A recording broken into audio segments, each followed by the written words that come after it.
Bab kewangan hari ni siapa pun mesti terkena, terutama yang berkenaan dengan loan ataupun riba. Hari ni siapalah mampu beli rumah bayar cash? Orang macam kita, hak kaya biarlah.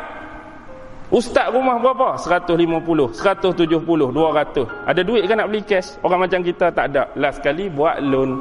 Kereta ustaz, loan. Motor besar CBR 250, loan.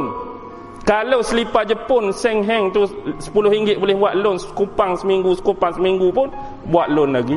Loan saja-saja. Seolah-olah dia nak cengkam kita dengan sistem keuangan ini, seolah-olah kita ni berhutang sampai ke mati. Betul. Kadang-kadang rumah tu baru pencen, lepas pencen tu baru habis bayar. Pencen lah ni 60, 63 mati dah. Baru habis 3 tahun lepas bayar hutang, mati dah. Seolah-olah dia cengkam sistem kewangan hari ni, nak suruh kita berhutang. Dia cekik tenaga kita, dia cekik peluh kita. Dia duk bilang untung. Hutang 150, bayar 300.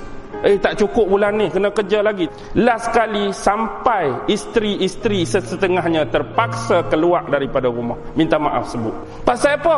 Sebab keinginan yang Dajjal tunjuk. Orang lain pakai kereta bang, kita takkan nak pakai kereta buruk. Last kali bayar down payment wios. Tak dan, abang rasa tak dan dah, wios nak bayar bulan-bulan. Hang duk rumah ni kena start kerja dah ni. Isteri yang elok-elok asal duk rumah mula terpaksa keluar. Bila keluar, macam-macam boleh jadi.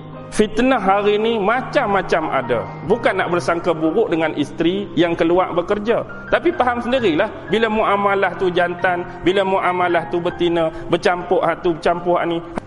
Ni yang jadi bahaya sekarang. Memang itulah kehendak dia, nak suruh semua isteri kita keluar. Dah tak mau keluar macam mana? Hang nak kereta besar, hang nak motor besar, hang nak rumah besar, hang nak TV besar. Kemampuannya kurang daripada tu, tapi nak macam-macam. Itulah jadi dia. Biar sedar diri sikit. Keinginan tu melebihi daripada pendapatan kita. Gaji 1,000 nak pakai kereta Ferrari, nak pakai Mercedes. Bukan tak boleh pakai kereta, tapi agak-agak lah.